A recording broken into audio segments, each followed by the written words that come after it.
Dieu soit la gloire pour son grand amour. Dans mon âme noire s'est levé le jour. Jésus à ma place mourut sur la croix. Il m'offre sa grâce et je la reçois. Gloire à Dieu, terre écoute sa voix. Gloire à Dieu, monde réjouis-toi. Au feu les opères, Jésus est vainqueur. Que toute la terre chante en son honneur. Ô parfaite rédemption acquise par le sang, c'est la promesse de Dieu à tous les croyants. Le plus vil offenseur qui croit en Jésus, dès ce moment reçoit le pardon de Dieu. Gloire à Dieu,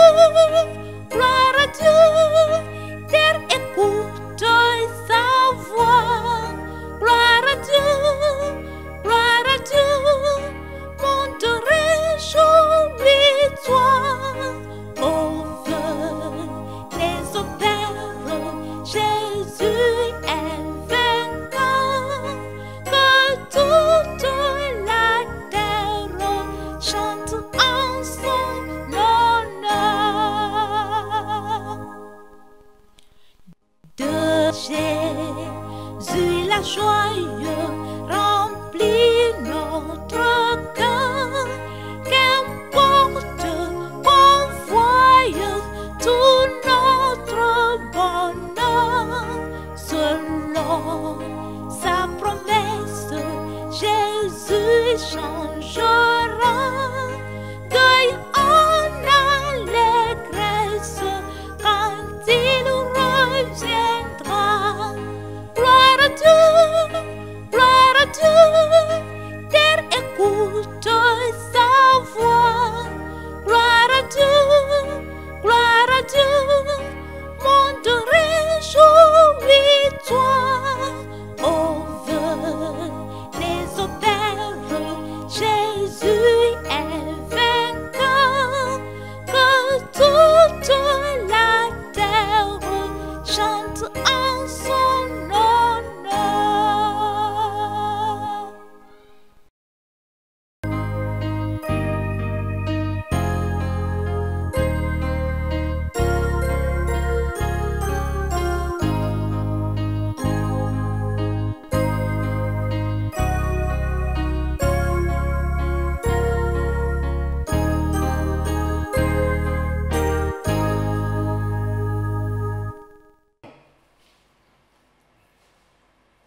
Dieu Tout-Puissant, Père de gloire, merci pour ce moment, merci pour ta parole.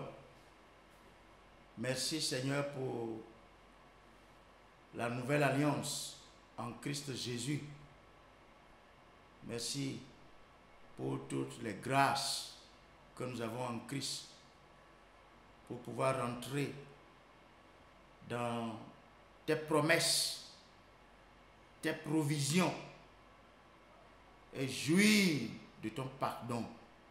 Nous prions Seigneur que tu nous aides en ce moment, que ta parole nous éclaire et que tu nous conduises pas à pas dans ce message et qu'à la fin nous puissions comprendre ce qui a lieu de comprendre et décider effectivement de vivre réellement cette vie chrétienne.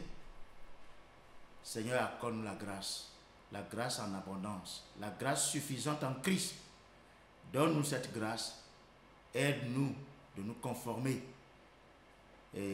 à ta parole et de vivre réellement pour toi. Bénis ces moments. Bénis ta parole. Bénis tous ceux qui nous écoutent en ce moment. Merci pour la réponse. Au nom de Jésus, nous avons prié. Amen. Voilà, je vous salue dans le nom de notre Seigneur Jésus-Christ. Nous voulons parler de la grâce en ce moment.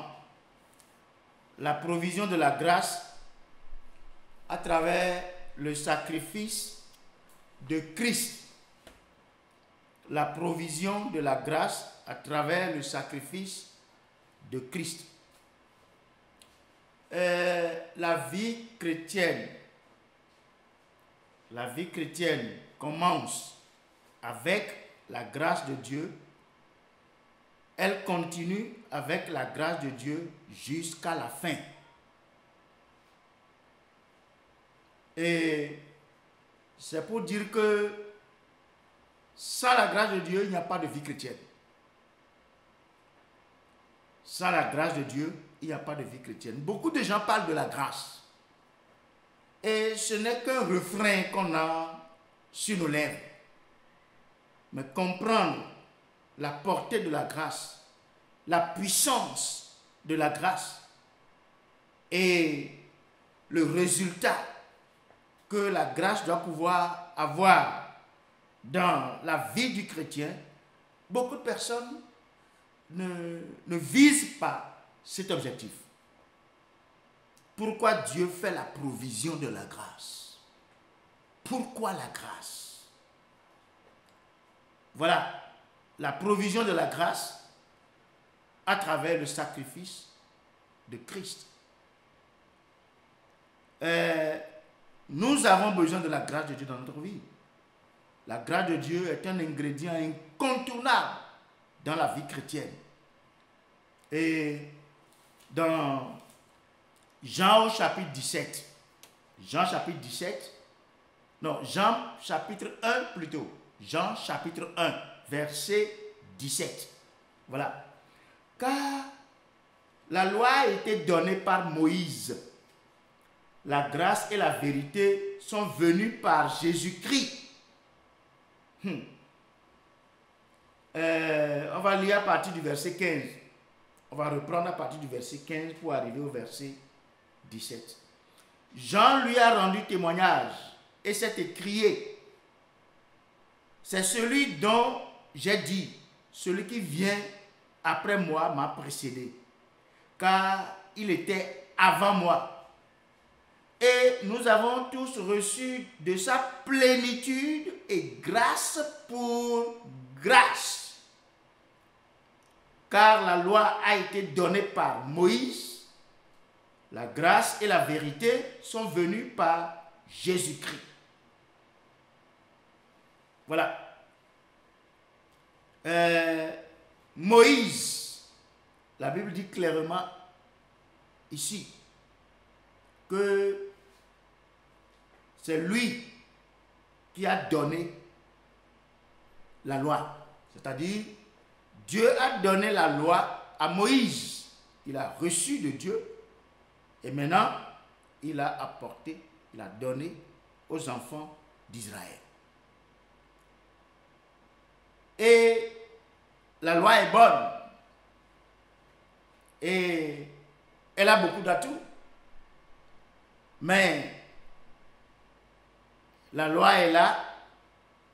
Mais, ouais, ce qu'il faut pour l'homme, c'est la grâce. Parce que malgré la loi, l'homme est resté ce qu'il est. Il n'arrive pas à mettre cette loi en pratique. Il n'arrive pas. Voilà. La loi est là et elle est là et les hommes trouvent leur accusation dans la loi. Parce qu'ils n'arrivent pas à la mettre en pratique. Et donc, Jésus est venu. Il est venu Et il nous a apporté la grâce et la vérité. Et c'est cela qu'il nous faut. C'est ce qu'il nous faut. Vous avez besoin de la grâce de Dieu pour demeurer dans le Seigneur et vivre en lui jusqu'au bout. Et pour mieux comprendre ce que nous sommes en train de dire, on va d'abord parler du pardon et du salut à travers le sacrifice de rédemption. Le pardon et le salut à travers le sacrifice de rédemption. Voilà. Nous sommes en train de dire quoi? Nous sommes en train de dire que le pécheur, c'est-à-dire l'homme est un pécheur. L'homme naît dans le péché et il vit dans le péché. Donc le pécheur a besoin d'être racheté et jouir du pardon de Dieu. Sans le pardon de Dieu, vous serez continuellement sous la colère de Dieu. Continuellement sous la colère de Dieu. Sans le pardon de Dieu. Ça veut dire quoi? Ça veut dire que il y a un problème. Le problème, c'est que l'homme a offensé Dieu. L'homme a offensé Dieu. Vivre dans le péché, c'est une offense à Dieu. C'est une offense à Dieu. Tout homme qui vit dans le péché, c'est une offense à Dieu. Et on ne peut pas continuer de mener cette vie qui constitue une offense à Dieu. Nous n'allons pas continuer à être des offenseurs de Dieu. Et donc, l'homme a offensé Dieu. Et tant que Dieu ne vous accorde pas son pardon, vous ne pouvez pas être, ou bien Dieu ne peut pas être apaisé envers vous. L'homme, de façon générale, a offensé Dieu. Et quiconque vit dans le péché, tant qu'il n'a pas reçu le pardon de Dieu, Dieu ne peut pas être apaisé envers lui. Et donc, vous comprenez et vous convenez avec moi que on ne peut pas vivre, on ne peut pas continuer de vivre comme un ennemi de Dieu. Hein? Dieu, depuis les cieux, vous regarde en ennemi. Il vous regarde comme un ennemi dans votre maison, dans votre lieu de service, partout où vous êtes. Vous êtes un ennemi de Dieu. Et comment vous allez continuer à vivre comme ça? Il faut mettre fin à cela. Et c'est pour cela que Jésus-Christ est venu. Oui, c'est pour cela que la grâce est arrivée. Nous avons besoin de la grâce de Dieu dans notre vie.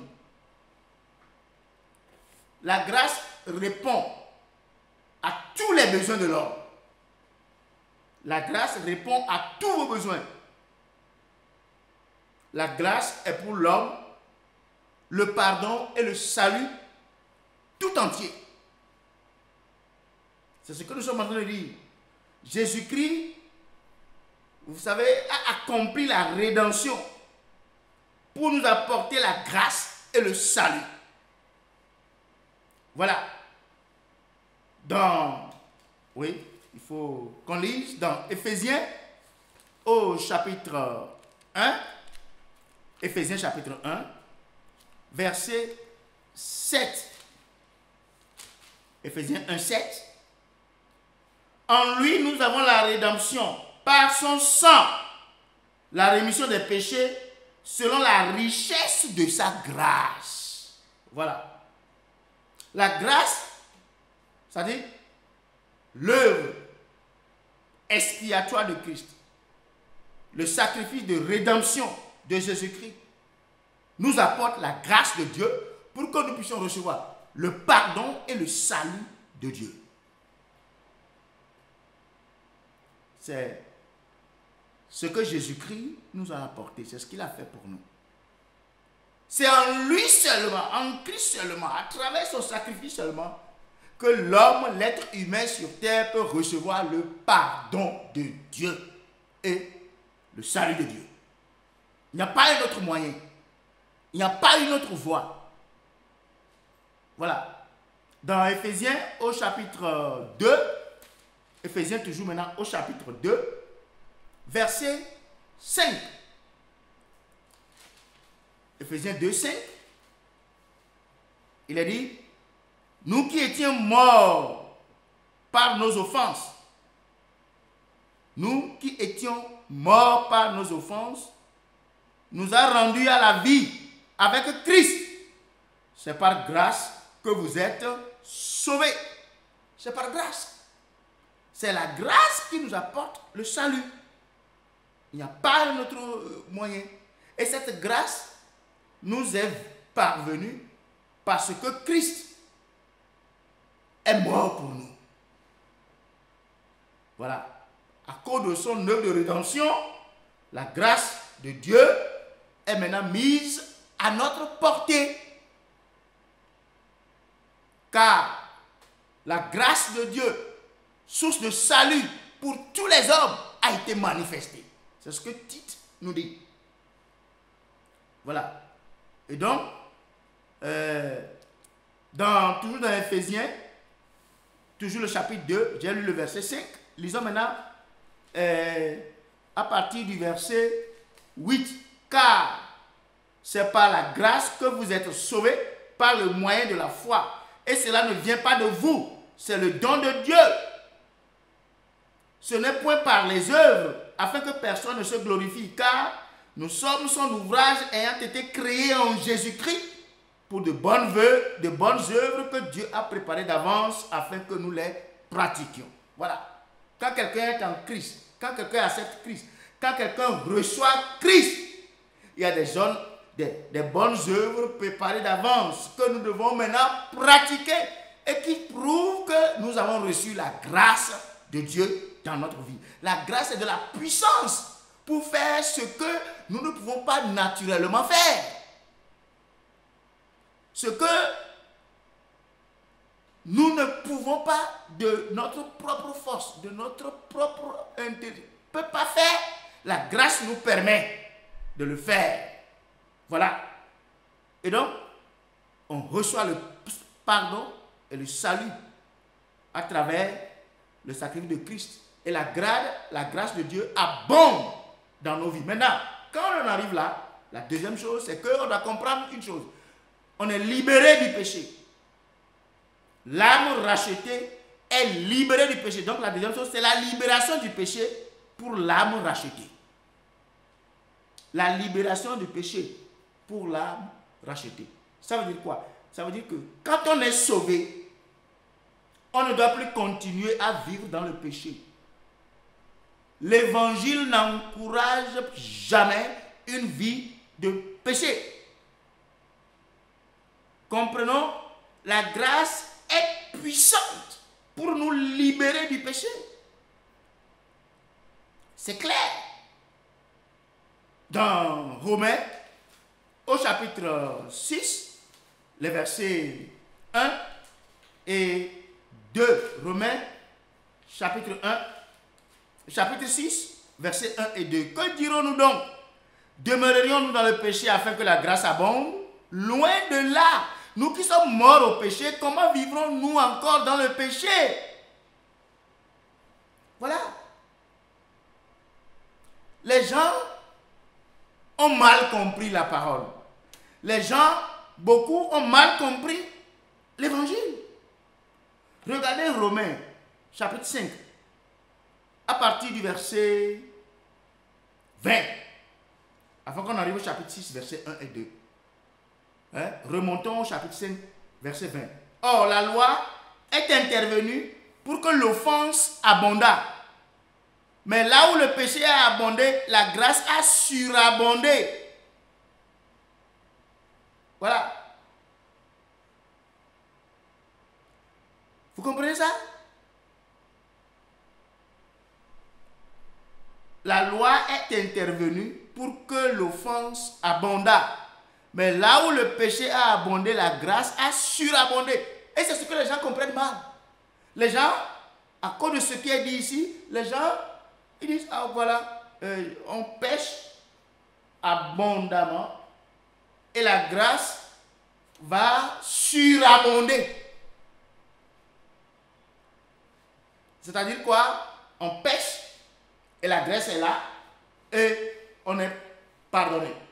On pêche, la grâce est là et on est pardonné. Et plus on pêche, plus la grâce nous pardonne. C'est pas comme ça. C'est pas comme ça. L'évangile, c'est pas ça. C'est pourquoi au chapitre 6, il dit, que dirons-nous donc? Demeurerions-nous dans le péché afin que la grâce abonde? Loin de là. Comment vivrons-nous dans le péché? Nous qui sommes morts au péché, comment vivrons-nous encore dans le péché? Mais c'est clair. La libération du péché pour l'âme, racheter. Regardez toujours Romains 6, versets 6 et 7. Romains 6, versets 6 et 7. Sachant que votre vieil homme a été crucifié avec lui, afin que le corps du péché fût détruit, pour que nous ne soyons plus esclaves du péché. Nous ne sommes plus esclaves du péché. Mais oui, on était esclaves du péché sans la grâce. Sans Christ, sans la grâce, on est esclaves du péché. Maintenant que la grâce est entrée dans notre vie parce que nous avons accepté, nous avons cru en Christ Jésus, la grâce est entrée, nous sommes rentrés dans la grâce de Dieu, on n'est plus esclaves du péché. Verset 7, car celui qui est mort est libre du péché. C'est clair. Maintenant, verset 11. Ainsi vous-même, regardez-vous comme mort au péché et comme vivant pour Dieu en Jésus-Christ.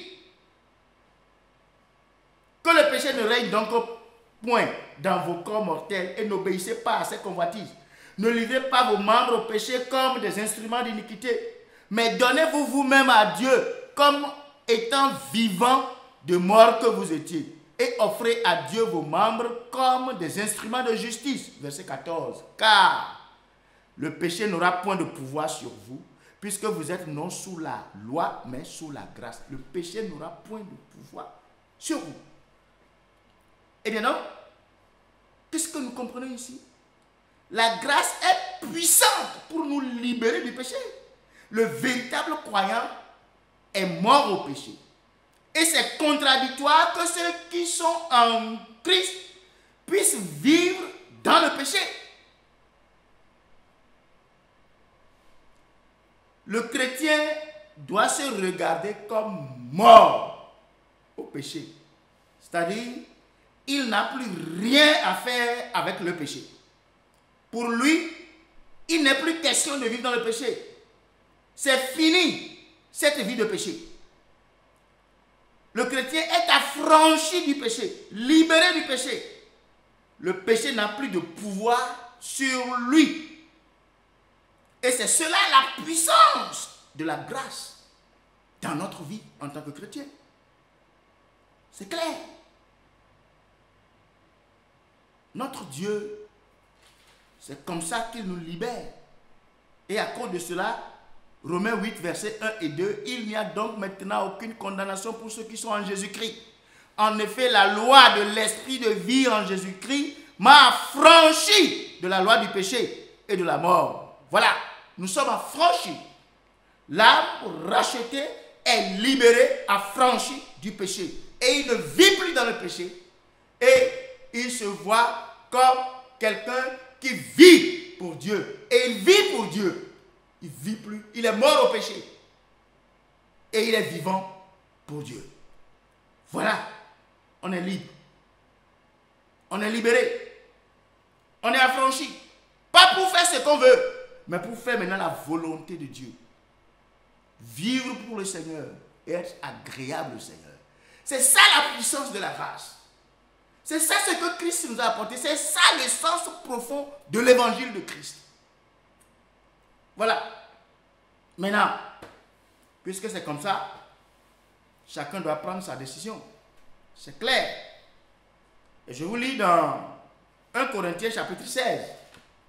1 Corinthiens au chapitre 16, verset 23. 1 Corinthiens 16, verset 23.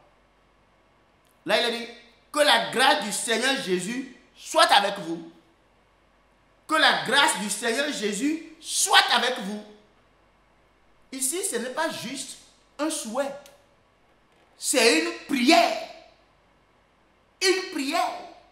Et ceci doit être l'objet de nos prières. On a besoin de la grâce de Dieu dans notre vie. Nous en avons besoin. Sans la grâce de Dieu, il n'y a pas de vie chrétienne. Sans la grâce de Dieu, la vie chrétienne n'existe pas. Vous ne le pouvez pas. Dieu même vient à notre secours. Dieu même vient nous aider et nous amener à faire ce que nous ne pouvons pas faire tout naturellement. Ce que nous ne pouvons pas faire avec notre propre capacité, notre propre énergie, notre propre force. Dieu nous vient en aide. Que la grâce du Seigneur Jésus soit avec vous. Voilà. Et donc, si c'est ainsi, nous devons nous réjouir. En Christ, c'est la plénitude et la suffisance. C'est ça, la dernière chose. La plénitude et la suffisance du Sauveur. La plénitude et la suffisance du Sauveur. Jésus-Christ est suffisant. On n'a plus besoin d'autre chose. Jésus-Christ, lui seul, est suffisant pour nous. Suffisant, ça veut dire quoi? Ça veut dire que nous avons un Sauveur qui est suffisamment riche en grâce. Suffisamment riche en grâce. En Christ, la grâce est abondante, suffisante, à flot pour nous. La grâce est une source intarissable de richesse. Et dans 2 Corinthiens au chapitre 8, 2 Corinthiens, chapitre 8, le verset 9. 2 Corinthiens, chapitre 8, le verset 9. Car vous connaissez la grâce de notre Seigneur Jésus-Christ, qui pour vous s'est fait pauvre, de riche qu'il était, afin que par sa pauvreté, vous fussiez enrichis. C'est fort, hein? C'est vraiment fort. Ça veut dire quoi? Si vous avez Christ, vous avez tout ce qu'il vous faut. Vous n'avez plus besoin d'autre chose. Pourquoi? Parce que personne n'a jamais été plus riche que Jésus. Personne n'a jamais été plus riche que Jésus. Depuis Adam jusqu'aujourd'hui, je crois que vous connaissez des hommes riches dans la Bible. Vous connaissez des hommes riches dans la société. Abraham, il est riche. Son fils Isaac, riche. Il y a des gens dans la Bible riches. Aujourd'hui, dans notre société, il y a des gens qui sont riches. Vous les connaissez. Ils sont riches. Riches. Mais écoutez, quelle que soit la richesse d'un être humain sur terre, personne n'a jamais été plus riche que Jésus-Christ. Ah oui, car vous connaissez la grâce de notre Seigneur Jésus-Christ qui pour vous s'est fait pauvre, de riche qu'il était, afin que par sa pauvreté, vous fussiez enrichis. Le Seigneur Jésus était riche quand il était avec le Père au ciel. Le Seigneur Jésus, riche. Écoutez, comme je venais de dire, personne sur terre n'a jamais été si riche, plus que Christ, plus que Jésus, plus riche que Jésus. Ça n'existe pas. Jésus, le Créateur, celui qui a créé les cieux et la terre, Jésus, le Fils de Dieu. Jésus qui a existé, qui existe de lui-même. Jésus que les anges servent au ciel. Ah. Riche, puissant, plus que tout le monde. Personne n'a jamais été aussi plus riche que Jésus. C'est clair. Mais ce Jésus riche qu'il était, s'est fait pauvre. Il s'est fait pauvre. Il s'est dépouillé. Quand il était né à Bethléem, né à Bethléem, né d'une femme, il ne s'est pas fait pauvre. Le Dieu Tout-Puissant, il a pris une chair humaine et est né d'une femme. Il ne s'est pas fait pauvre. Né dans une crèche. Il n'y avait pas de place dans l'hôtellerie. Né dans une crèche. Il ne s'est pas fait pauvre. Quand il marchait dans les rues d'Israël, dans les rues à Nazareth, Capernaum, il ne s'est pas fait pauvre. Et les femmes devaient l'assister. Les femmes devaient l'assister. Lui, le créateur de l'univers, c'est les femmes qui devaient l'assister dans ses besoins physiques. Il ne s'est pas fait pauvre. Il s'est fait pauvre pour nous. Quand il s'est laissé arrêter à Gethsémane, dans le jardin de Gethsémane, il ne s'est pas fait pauvre. Ils sont venus, nous cherchons Jésus. Qui vous cherchez? Il dit Jésus de Nazareth. C'est moi. Quand il a dit c'est moi, ils tous sont tombés. Ils sont tombés. Et il s'est laissé pour qu'on l'arrête. Il ne s'est pas fait pauvre. Pierre a voulu intervenir, il a coupé l'oreille de quelqu'un. Il dit remets ton épée au fourreau, car celui qui tue par épée mourra. Par épée. Et tu penses que je ne peux pas demander à mon Père d'envoyer des légions d'anges? Celui qui contrôle les anges. Celui que les anges servent. Riche qu'il était. Il s'est fait pauvre. Il s'est fait arrêter. Il s'est laissé crucifier à Golgotha. Il ne s'est pas fait pauvre. Il s'est fait pauvre. Et quand quelqu'un se laisse et il est mort. Mais une fois qu'on meurt là, on a tout perdu. Tu es riche. Tu as tout le matériel, tout le confort, tout ce qu'il faut pour vivre à l'aise ici sur terre. Une fois que tu meurs là, c'est fini, tu as tout perdu. Tu perds même ton corps. Les vers vont ronger ton corps. Jésus s'est laissé. Et il est mort. Mais écoutez, les vers n'ont pas pu ronger son corps. Le troisième jour, il est ressuscité. Alléluia. Il est ressuscité. Il s'est fait pauvre pour que vous et moi là, nous puissions être enrichis. Alléluia. Et avec tout ça, nous comprenons que notre situation en tant que chrétien nous a rendus participants des richesses incompréhensibles de Christ. De grandes richesses. Quand les gens parlent de richesses sur terre, ils ne parlent que des choses matérielles. Jésus s'est fait pauvre. Il a laissé toute sa gloire au ciel. Il s'est dépouillé. Et il est venu sur terre. Il est venu sur terre.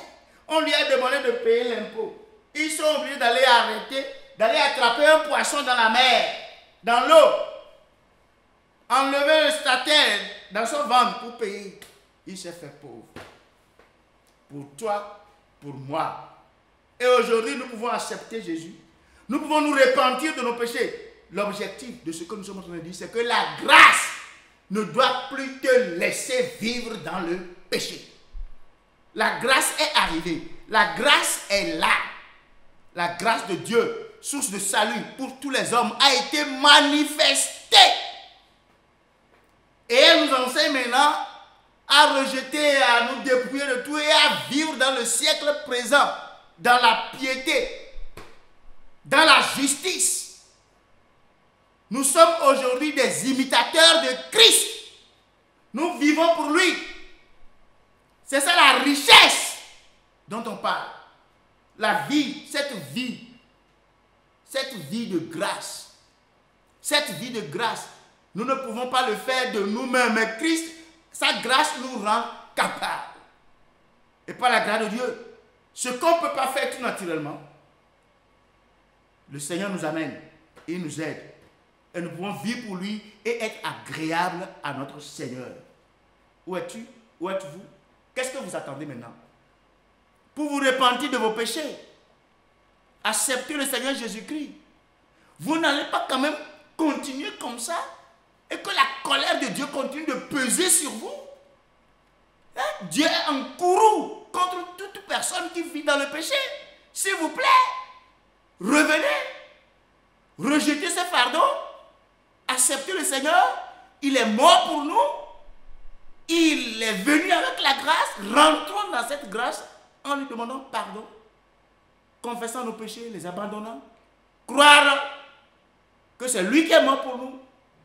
Croire à ce sacrifice de rédemption, ce sacrifice expiatoire. Et Dieu nous sauve. Dieu nous pardonne. Et il nous tient par la main. Et il nous accorde cette grâce abondante, surabondante, suffisante de marcher avec lui, de vivre la parole de Dieu, d'obéir à sa parole, de faire sa volonté. On ne vit plus désormais pour nous-mêmes, mais on fait sa volonté. Que le Seigneur vous bénisse. Que le Seigneur vous accorde sa grâce. Que chacun puisse demander cette grâce et que Dieu lui fasse cette faveur pour ne plus errer dans le péché, mais revenir au Sauveur, revenir au bercail, et que le Seigneur puisse nous guider pas à pas jusqu'à ce que nous le voyons un jour face à face. Que Dieu vous bénisse, qu'il soutienne chacun et qu'il accorde à chacun la grâce. Merci et à la prochaine.